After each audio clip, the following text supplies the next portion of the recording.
ഒരിക്കലും നിനക്ക് അല്ലാഹുവേ ഹറാമ് തിന്നേണ്ട ഒരവസ്ഥ നിനക്ക് തരൂല. നാലാമത്തെ പ്രതിഫലമെന്ത്? എന്റെ പ്രിയപ്പെട്ട ചെറുപ്പക്കാരാ, ഇന്ന് മുതൽ നല്ല രീതിയിൽ മുടിവെട്ടുമെന്ന് തീരുമാനമെടുക്കുന്ന ചെറുപ്പക്കാരാ, നല്ല വസ്ത്രം ധരിക്കുമെന്ന് ചെറുപ്പക്കാരാ, പ്രവാചകന്റെ സുന്നത്ത് ജീവിതത്തിൽ ഹയാത്താക്കുമെന്ന് കരുതുന്ന ചെറുപ്പക്കാരാ, ശരീരം മറച്ചിട്ട് നടക്കുമെന്ന് തീരുമാനിക്കുന്ന പെങ്ങള്, തലമറക്കുമെന്ന് തീരുമാനമെടുക്കുന്ന പെങ്ങള്, തേക്കുമെന്ന് അല്ലാഹുവേ, ഇനി എന്റെ നഖത്ത് ഞാനൊന്നും തേക്കൂല, എന്റെ ചുണ്ടിൽ ഞാനൊന്നും തേക്കൂല, എന്റെ പിരിയത്തിൽ ഞാൻ ഒന്നും ചെയ്യില്ല എന്ന് തീരുമാനമെടുക്കുന്ന പെങ്ങള്, അല്ലാഹു തരുന്ന നാലാമത്തെ പ്രതിഫലം എന്തെന്നറിയോ? മോഹമില്ലേടാ ചെറുപ്പക്കാരാ, എന്റെയും നിങ്ങളുടെയും ജീവിതത്തിലെ അഭിലാഷമല്ലേ മരിക്കുന്ന സമയത്തിലായില്ല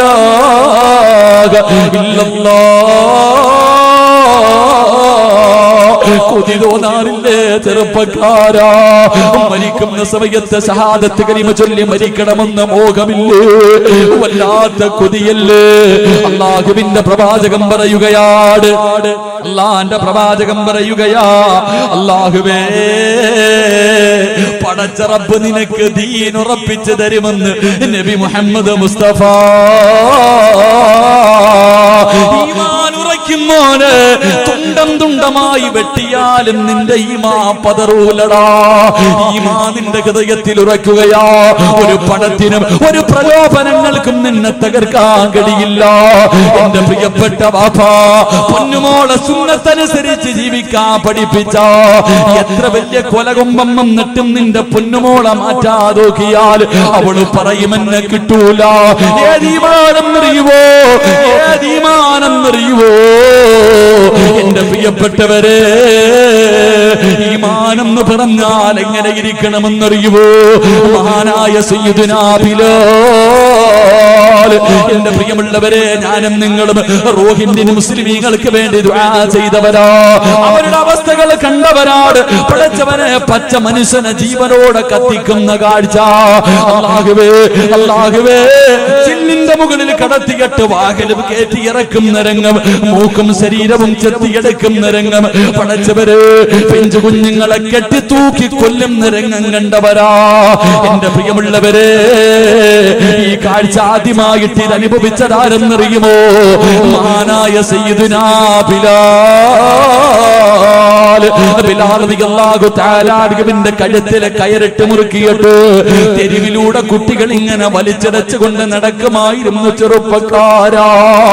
നെഞ്ചത്ത് കരിമ്പാറയെടുത്ത് വെച്ചിട്ട് ചാട്ടവാറ് കൊണ്ട് തല്ലിച്ചതയ്ക്കുമായിരുന്നടാ. വിശന്നിട്ട് വെള്ളത്തിന് വേണ്ടി കിടന്ന് യാചിക്കുമ്പോ ഒട്ടകത്തിന്റെ മൂത്രമെടുത്തിട്ട് വായിലൊടിച്ചു കൊടുക്കും ചെറുപ്പക്കാരാ. ഒന്നിയിൽ നീ ഇവിടെ നിന്ന് ഇസ്ലാമിൽ നിന്ന് മടങ്ങി വരണം, അല്ലെങ്കിൽ നീ കാഫിറായിട്ട് ചാകണം, നിനക്ക് ഞാൻ രക്ഷപ്പെടാൻ അവസരം തരൂല. ബിലാൽ തങ്ങളെ തല്ലിച്ചതയ്ക്കുമ്പോ അവിടുന്ന് വിളിച്ചത് അല്ലാഹു വഹദ്. മോനെ, ആ ഈമാൻ നിനക്ക് വേടോ ചെറുപ്പക്കാരാ?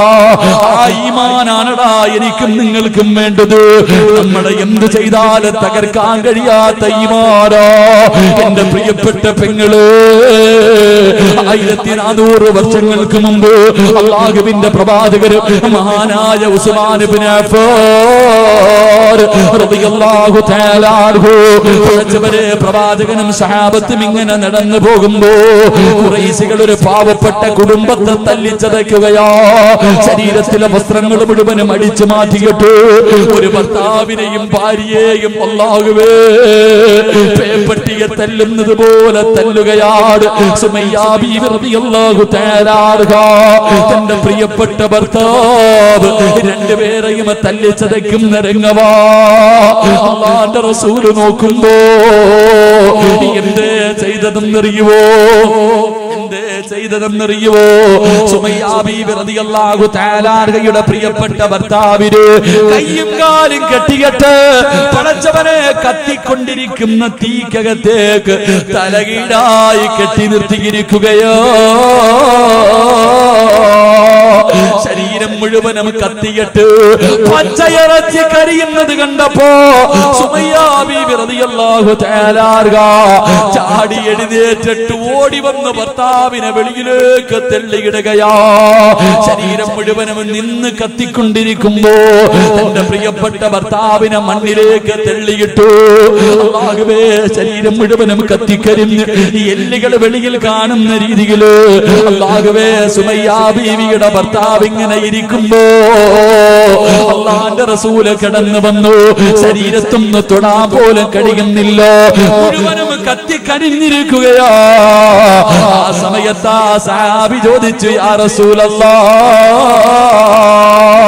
ജീവിതകാലം മുഴുവനും ഇങ്ങനെയാണോ നബിയേ? അല്ലാഹുവിന്റെ റസൂല് പറഞ്ഞു, ഇല്ല ഇല്ല യാസിറേ, ഇല്ല യാസിറേ, നീയും നിന്റെ ഭാര്യയും നിന്റെ മകനും ജന്നാത്തുൽ ഫിർദൗസ് എന്ന സ്വർഗ്ഗത്തിലാ.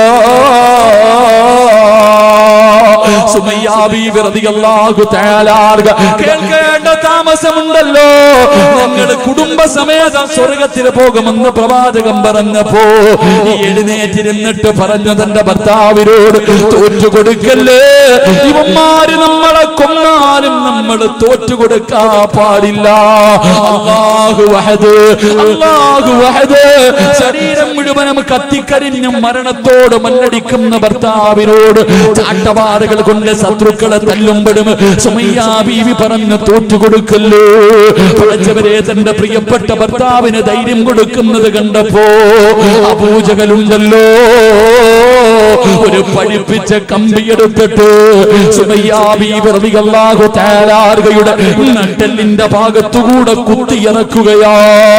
അടിവയറ് തുളച്ചിട്ട് കമ്പി വെളിയിലേക്ക് വന്നു. സുമയ്യ ബീവി മണ്ണിലേക്ക്, മരുഭൂമിയിലേക്ക് വീഴുകയാ. മരണത്തോട് മല്ലടിക്കുമ്പോഴും സുമയ്യ വിളിച്ചു പറഞ്ഞു, തോറ്റുകൊടുക്കല്ലേ, തോറ്റുകൊടുക്കല്ലേ, നമുക്ക് അല്ലാഹുവിന്റെ സ്വർഗ്ഗമുണ്ട്, നമുക്ക് അല്ലാഹുവിന്റെ സ്വർഗ്ഗമുണ്ട്. ശരീരം കുത്തുകൊണ്ട് മരണത്തോട് മല്ലടിക്കുമ്പോഴും സുമയ്യ ബീവി തന്റെ പ്രിയപ്പെട്ട ഭർത്താവിന് ധൈര്യം കൊടുക്കുന്നത് കണ്ടപ്പോ അബൂജഹലിനെ സഹിച്ചില്ല. മറിച്ച് കടത്തിയിട്ട് ആ കുത്തിയ കുന്തം വലിച്ചൂരിയിട്ട് സുമയ്യ ബീവിയുടെ ഗുഹ്യ ഭാഗത്തേക്ക് കുത്തിയിറക്കുകയാ. എന്നിട്ട് റബ്ബേ, പച്ചയിറച്ചി ഇങ്ങനെ വലിച്ചെടുക്കുമ്പോഴും സുമയ്യ ബീവി റളിയല്ലാഹു തആല തന്റെ പ്രിയപ്പെട്ട ഭർത്താവിനോട് പറഞ്ഞു, തോറ്റുകൊടുക്കല്ലേ, അല്ലാഹുവാണ് വലിയവർ, അല്ലാഹുവാണ് വലിയവർ. അബൂജഹൽ കാലെടുത്തിട്ട് സുമയ്യ ബീവിയുടെ കഴുത്തിൽ ചവിട്ടിയിട്ട് മണ്ണിലേക്ക് ചവിട്ടി താറ്റി. അപ്പോഴും സുമയ്യ പറഞ്ഞത്, അല്ലാഹു വഹദ്. എന്റെ പ്രിയപ്പെട്ട ചെറുപ്പക്കാരാ, മോനെ, ഇതുപോലെ ഈമാൻ വേടോ. എന്താണ് ഇതിന്റെ കാരണമെന്നറിയുവോ? തുണ്ടം തുണ്ടമായി വെട്ടിമുറിച്ചപ്പോഴും അവര് തോറ്റുകൊടുക്കാത്തതിന്റെ കാരണമെന്താ? മൂന്ന് മക്കളെ തിളച്ചു പറയുന്ന എണ്ണയ്ക്കകത്തേക്ക് തന്റെ പൊന്നാര മക്കളെ ജീവനോടെ കെട്ടിയിറക്കിയപ്പോ ആ മാസിദ ബീവി തോറ്റുകൊടുക്കാതെ ചിരിച്ചതെന്തിനെന്നറിയുവോ? 9.5 മാസക്കാലം വയറ്റിൽ ചുമന്നുകൊണ്ട് നടന്ന് മരണവേദനയുടെ വേദനയിൽ നിന്ന് പ്രസവിച്ച പ്രിയപ്പെട്ട മക്കളെ തിളച്ചു മറിയുന്ന എണ്ണയിൽ ഓരോന്നായിട്ട് കരിക്കുമ്പോഴും തന്റെ പൊന്നാര മക്കളെ തീക്കകത്ത് കിടന്ന് മരണപ്രാളത്തിൽ പിടയുമ്പോഴും ചിരിച്ചുകൊണ്ട് നിന്നതിന്റെ കാരണമെന്തെന്നറിയുവോ? ഈമാൻ കിട്ടിയതിന്റെ കാരണമെന്ത്? അവർ റസൂലുള്ളാഹിന്റെ സുന്നത്ത് ജീവിതത്തിൽ പ്രാവർത്തികമാക്കിയവരാ. അതുകൊണ്ട് റസൂലുള്ള പറയുകയാ, ഈ ദുനിയാവിൽ വെച്ച് അല്ലാഹു നിനക്ക് തരുന്ന 4ാമത്തെ പ്രതിഫലം അല്ലാഹു നിന്റെ ഈമാൻ ഉറപ്പിക്കുമെന്ന് ആദരവായ പ്രവാചകൻ നബി മുഹമ്മദ് മുസ്തഫ. ആ ഈമാൻ തരണേ പടച്ചവര്, ആ ഈമാൻ തരണേ പടച്ചവര്.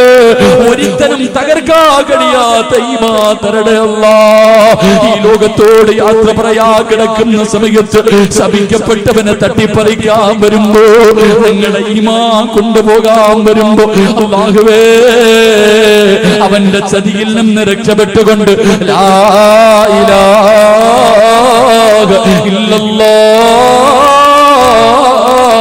എന്ന് പറഞ്ഞു മരിക്കാനുള്ള ഭാഗ്യം തരണേ അല്ലാഹ്. ഞങ്ങളുടെ അവസാനം നന്നാക്കി തരണേ അല്ലാ, ഞങ്ങളുടെ അവസാനം നന്നാക്കി തരണേ അല്ലാ. പടച്ചവര് ഈ സദസ്സിനതൊരു സബബാക്കണേ അല്ലാ. എന്റെ പ്രിയമുള്ളവരെ, പാവപ്പെട്ട പെൺകുട്ടികളെ കെട്ടിച്ചു കൊടുക്കണമെന്ന നീയത്തോട് എന്റെ പ്രിയമുള്ളവരെ സംഘടിപ്പിച്ച പരിപാടിയാ. സംഘാടകർ ബക്കറ്റുമായിട്ട് മുന്നിലേക്ക് കടന്നു വരികയാ. സംഘാടകർ ബക്കറ്റുമായിട്ട് നിങ്ങളുടെ മുന്നിലേക്ക് കടന്നു വരികയാ. മനസ്സറിഞ്ഞു കൊണ്ടൊരു സദഖ കൊടുക്കുവോ? ഒന്നും വേണ്ട, ഒന്നും വേണ്ട. ഈ ലോകത്തിൽ നിന്ന് യാത്രയാകുന്ന സമയം ലാ ഇലാഹ ഇല്ലല്ലാഹ് എന്ന് പറഞ്ഞുകൊണ്ട് മരിക്കാനുള്ള മോഹം കൊണ്ടാ ഞാനും നിങ്ങളും ജനിച്ച സമയം നമ്മൾ കരയുന്നത് കണ്ടിട്ട് ശൈത്താൻ ചിരിച്ച ചെറുപ്പക്കാരാ. നമ്മളെ നുള്ളി നോവിപ്പിച്ചിട്ട് ശൈത്താൻ നമ്മുടെ മുന്നിൽ നിന്ന് ചിരിച്ചവനാ. അവനെ കരയിപ്പിക്കണം മോര്, അവന്റെ ഹൃദയത്തില് വേദന കൊടുക്കണം മോര്. എപ്പോഴും നിറയുവോ? മരിക്കുന്ന സമയത്തിൽ ലാ ഇലാഹ എന്ന് പറഞ്ഞുകൊണ്ട് നീ മരിക്കുന്നത് കണ്ടിട്ട് അവൻ കരയണം ചെറുപ്പക്കാരാ. അതിനു വേണ്ടിയാ മോര്, അതിനു വേണ്ടിയാ മോന് ഈ കൊടുക്കുന്നത്, അതിനു വേണ്ടിയാ ചെറുപ്പക്കാരാ. മനസ്സറിഞ്ഞുകൊണ്ടൊരു നല്ല സദഖയിട്ടോ. റഹീമായ കരുണയുള്ള ദയാലുവായ മലിക്കുൽ ജബ്ബാറായ ഈ പ്രപഞ്ചം മുഴുവനും അടക്കി ഭരിക്കുന്ന രാജാതിരാജനായ അല്ലാഹ് ആരെല്ലാം ഒരു നല്ല സദഖ കൊടുക്കുന്നു അവർക്ക് നല്ല മരണം കൊടുക്കണേ അല്ലാ. അവരുടെ അവസാനം നന്നാക്കണേ അല്ലാ. ഈ സദഖ അതിനൊരു സബബാക്കണേ റബ്ബേ.